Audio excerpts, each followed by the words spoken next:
Terceiro dia pensando sobre meu propósito, um tema para reflexão. Viver com um propósito é o caminho para a paz. Um versículo para memorizar.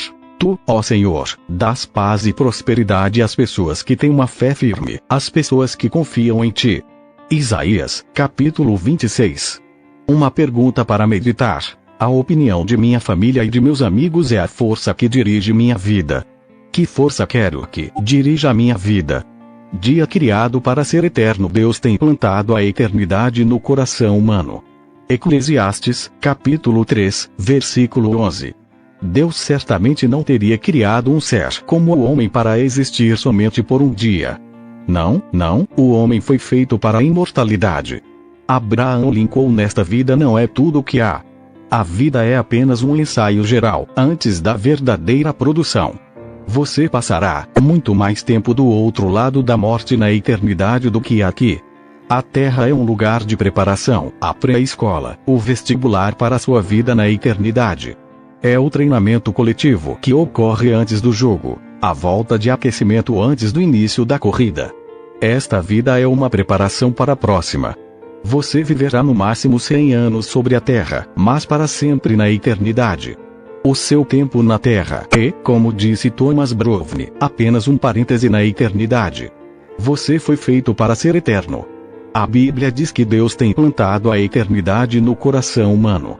Você tem o impulso inato de ansiar pela imortalidade. Isso ocorre porque Deus o projetou à sua imagem, para viver eternamente. Embora saibamos que com o tempo todos morreremos, a morte sempre parece anormal e injusta. A razão pela qual sentimos que deveríamos viver para sempre é que Deus condicionou nossa mente com esse desejo. Um dia, o nosso coração parará de bater. Então será o fim de seu corpo e de seu tempo na Terra, mas não será o fim. Seu corpo terreno é apenas uma residência temporária de seu espírito.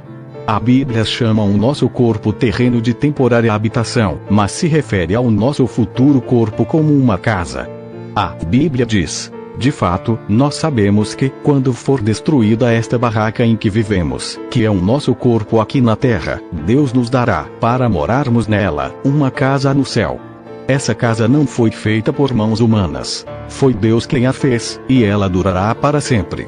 Se a vida na terra oferece muitas opções, a eternidade nos oferece apenas duas: céu ou inferno. Seu relacionamento com Deus na Terra determinará seu relacionamento com Deus na eternidade.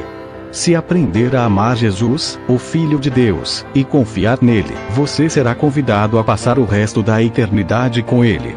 Entretanto, se desprezar o amor, o perdão e a salvação que ele oferece, você passará a eternidade separado de Deus. C.S. Lewis disse: existem dois tipos de pessoas: as que dizem a Deus seja feita a sua vontade, e aqueles a quem Deus diz então tudo bem, faça do seu jeito. Tragicamente, muitas pessoas terão de suportar a eternidade sem Deus, pois escolheram viver sem Ele aqui na Terra. Quando você compreender plenamente que há mais na vida que apenas o aqui e agora e perceber que a vida é apenas uma preparação para a eternidade, você começará a viver de forma diferente. Você começará a viver à luz da eternidade, e isso lhe dará nova perspectiva de como lidar com cada relacionamento, tarefa ou circunstância. Subitamente, muitas atividades, metas e até mesmo problemas que pareciam importantes se mostrarão banais, insignificantes e indignos de sua atenção. Quanto mais próximo você viver de Deus, menor todo o resto parecerá. Quando você vive à luz da eternidade, seus valores mudam. Você utiliza mais sabiamente seu dinheiro e seu tempo. Você passa a dar maior valor à sua personalidade e a seus relacionamentos, em vez de valorizar fama, riqueza, realizações ou mesmo prazeres. Suas prioridades são reorganizadas. Manter-se em dia com as tendências, modas e valores populares já não são tão importantes. Paulo disse: antigamente eu pensava que todas essas coisas eram muito importantes, mas agora as considero sem valor algum por causa do que Cristo fez. Se o seu tempo sobre a terra fosse todo voltado para a sua vida, eu sugeriria que começasse a vivê-la imediatamente. Você poderia deixar de ser bom ou ético e não teria de se preocupar com as consequências de suas ações. Você poderia dedicar-se a si próprio de modo totalmente egocêntrico, porque suas ações não teriam consequências de longo prazo.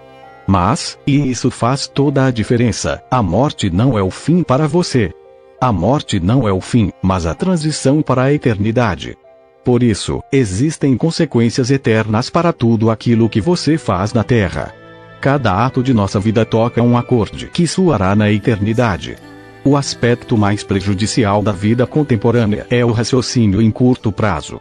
Para tirar o máximo da vida, você deve manter, sempre em sua mente, a visão da eternidade e em seu coração, o valor que ela representa. Há muito mais na vida que apenas o aqui e agora. O que vemos hoje é apenas a ponta do iceberg. A eternidade é todo o resto que você não vê sob a superfície. Como será a eternidade com Deus? Com toda a franqueza, nosso cérebro não é capaz de compreender a maravilha e a grandeza do céu. Seria como tentar descrever a internet para uma formiga. É inútil. Não foram inventadas palavras que pudessem transmitir a experiência da eternidade. A Bíblia diz: este é o significado das Escrituras, que dizem que nenhum mero homem jamais viu, ouviu, nem mesmo imaginou, que coisas maravilhosas Deus preparou para aqueles que amam ao Senhor. 4 Entretanto, Deus nos dá vislumbres da eternidade em sua palavra. Nós sabemos que, neste exato momento, Deus está preparando um lar eterno para nós.